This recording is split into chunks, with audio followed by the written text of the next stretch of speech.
ഇന്നത്തെ ഇതൊരു സ്പെഷ്യൽ റെസിപ്പിയാണ് കേട്ടോ. ഞാൻ ആദ്യമായിട്ട് കഴിക്കുകയും ആദ്യമായിട്ട് ഉണ്ടാക്കുകയും ചെയ്തൊരു പലഹാരമാണ്. നിങ്ങൾ എത്ര പേര് കഴിച്ചിട്ടുണ്ടെന്ന് കമൻറ്റ് ചെയ്യണേ. പുറത്തുനിന്ന് ഈ പലഹാരം ഉണ്ടാക്കാനായിട്ട് ഒരു സാധനവും സ്പെഷ്യലായിട്ട് വാങ്ങേണ്ട.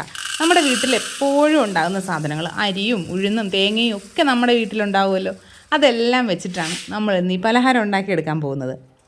അതിനായിട്ട് ആദ്യം നമുക്ക് 1 കപ്പ് ഉഴുന്നെടുത്തിട്ടുണ്ട്. അതിനെ ഒരു ബൗളിലേക്ക് ഇട്ട് ഒരു 3 തവണ കഴുകിയെടുക്കണം. നന്നായിട്ട് കഴുകിയിട്ട് ആ വെള്ളം മാറ്റി കുറച്ച് വെള്ളം ഒഴിച്ച് ഉഴുന്ന് നന്നായിട്ട് കുതിരാനായിട്ട് വെക്കാം. ഇതിപ്പോൾ മുഴുവനായിട്ടുള്ള ഉഴുന്നാണേ. ഇത് മറ്റേ പിളർന്ന പരിപ്പുള്ള ഉഴുന്നാണേലും അതായാലും ഉപയോഗിക്കാം. പണ്ടത്തെ കാലങ്ങളിൽ വയലുകളിലൊക്കെ ഒരുപാട് കൃഷി ചെയ്യുമായിരുന്നു ഉഴുന്ന്. ഇവിടെ എൻ്റെ ഹസ്ബൻഡിൻ്റെ വീട്ടിലൊക്കെ ഉഴുന്ന് കൃഷി ചെയ്തിട്ടുള്ളതായി പറയാറുണ്ട്. അപ്പോൾ അവരുടെ വീട്ടിൽ സ്ഥിരമായിട്ട് ഉണ്ടാക്കിക്കൊണ്ടിരുന്നൊരു സ്നാക്കാണിത്. നമ്മൾ 1 കപ്പ് ഉഴുന്നെടുത്ത് കഴുകി വെള്ളമൊഴിച്ച് വെച്ചിട്ടുണ്ട്. ഇനി മറ്റൊരു ബൗളിലേക്ക് 1/2 കപ്പ് പച്ചരി.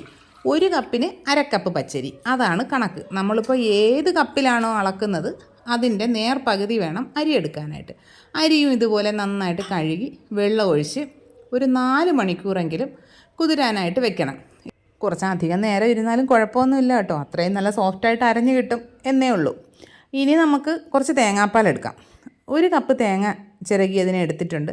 അതിൽ കുറച്ച് വെള്ളവും ചേർത്ത് നന്നായിട്ട് അടിച്ചെടുക്കണം. അടിച്ചെടുത്തിട്ട് നമ്മൾ അരിച്ചെടുക്കുമ്പോൾ ഒരു 1.5 കപ്പ് പാലുണ്ടാവുക, അത്രേ വേണ്ടൂ. പണ്ടത്തെ കാലത്ത് അരിയും ഉഴുന്നും കൂടി ആട്ടുകല്ലിൽ അരച്ചതിന് ശേഷം തേങ്ങാപ്പാൽ അതിലേക്ക് മിക്സ് ചെയ്യുകയാണ് ചെയ്യാറ്. പക്ഷെ നമുക്കിപ്പോൾ അങ്ങനെ ചെയ്യാൻ പറ്റില്ല, ആട്ടുകല്ലില്ല. അപ്പോൾ നമ്മൾ എന്തോ ചെയ്യണം? നമ്മൾ ഇതെല്ലാം കൂടി തേങ്ങാപ്പാലിൽ അരച്ചെടുക്കണം. ഒരു 4 മണിക്കൂറിന് ശേഷം നമ്മുടെ അരിയും ഉഴുന്നും ആ വെള്ളത്തിൽ നിന്ന് ഊറ്റിയെടുത്ത് മിക്സിയുടെ ജാറിലിട്ട് കൊടുക്കണം. എന്നിട്ട് നമുക്ക് തേങ്ങാപ്പാലും കൂടി അതിലേക്ക് ഒഴിച്ചു കൊടുക്കാം. ആദ്യമേ ഈ ഉള്ള തേങ്ങാപ്പാൽ മുഴുവൻ ഇതിലേക്ക് ഒഴിക്കരുത്. നമുക്ക് ആദ്യം ഒരു 1.25 കപ്പ് മാത്രം ഒഴിച്ചു കൊടുക്കാം. അത്രയും ഒഴിച്ചിട്ട് ഒരു 1/4 കപ്പ് അവിടെ മാറ്റി വയ്ക്കുക. ഇനി ഇതിലേക്കൊരു 2 നുള്ളുപ്പ് ചേർക്കാം.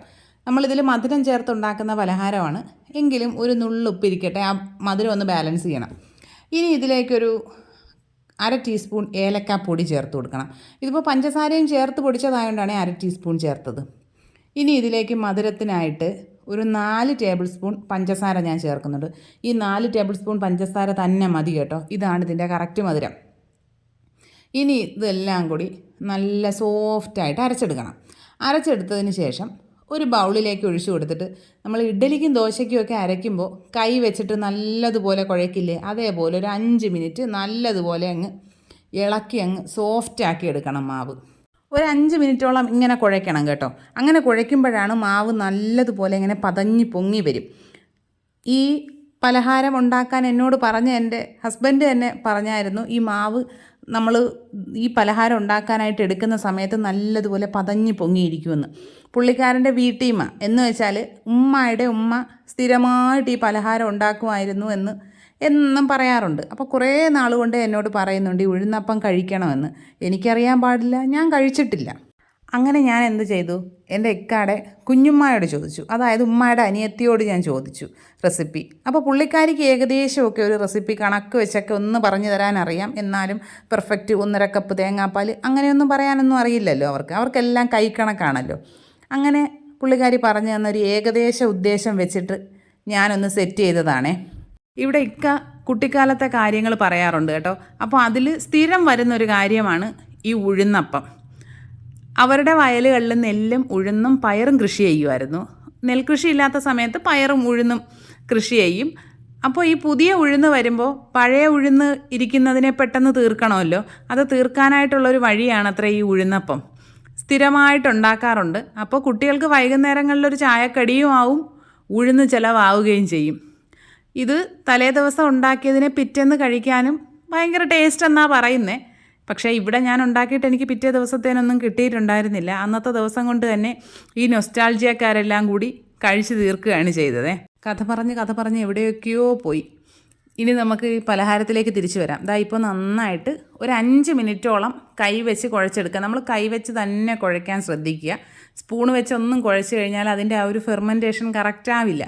നല്ലതുപോലെ കുഴച്ചതിന് ശേഷം നമുക്കിതിനെ ഒരു 1-2 മണിക്കൂറോളം ഇങ്ങനെ തന്നെ വെച്ചിരിക്കണം.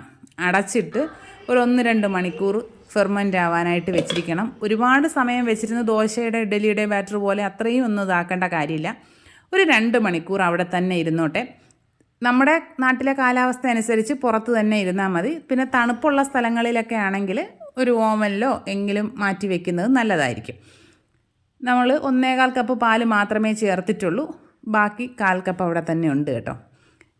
ഇപ്പോൾ ഇത് ഒരു 2 മണിക്കൂറിന് ശേഷം ഞാൻ എടുത്തതാണ് കേട്ടോ. നോക്കൂ, മാവ് അത്യാവശ്യം നന്നായിട്ടൊന്ന് പതഞ്ഞ് വന്നിട്ടുണ്ട്. നല്ലതുപോലെ ഒന്ന് ഇളക്കി മിക്സ് ചെയ്തെടുക്കണം.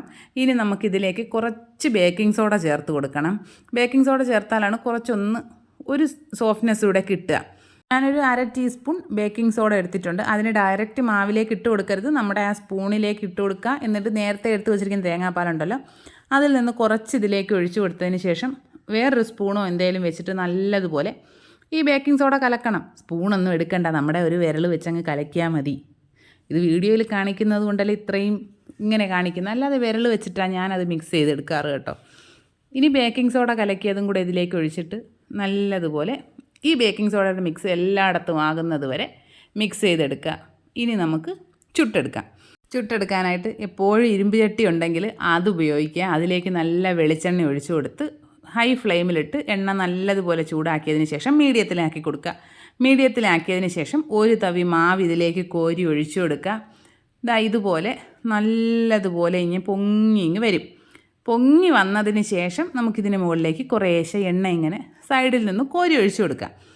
എണ്ണ ഒഴിച്ചു കൊടുത്ത് ഈ മുകൾ ഭാഗം ഒന്ന് കുക്കായി എന്ന് നമുക്ക് മനസ്സിലാവുമ്പോൾ മറിച്ചിട്ട് കൊടുത്തിട്ടും നല്ലതുപോലെ ഇതൊന്ന് കുക്കായി വരട്ടെ.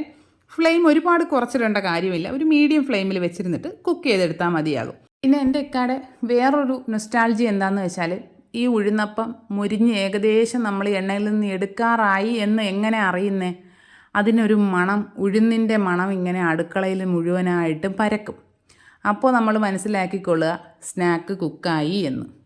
ഇപ്പോൾ നല്ല ഉഴുന്നിൻ്റെ മണം വരുന്നുണ്ട്. നമുക്ക് കോരിയെടുക്കാവുന്നതാണ്.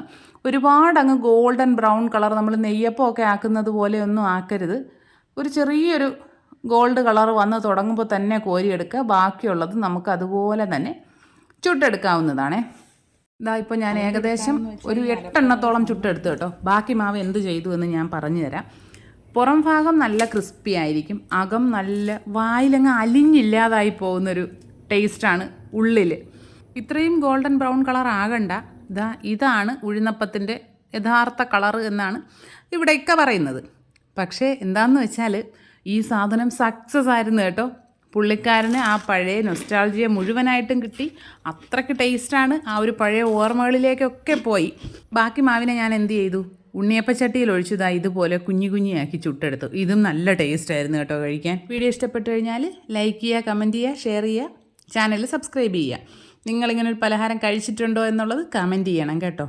ഇനി നമുക്ക് മറ്റൊരു വീഡിയോ ആയിട്ട് ഉടനെ തന്നെ കാണാം. അതുവരെ എല്ലാ കൂട്ടുകാർക്കും ബൈ.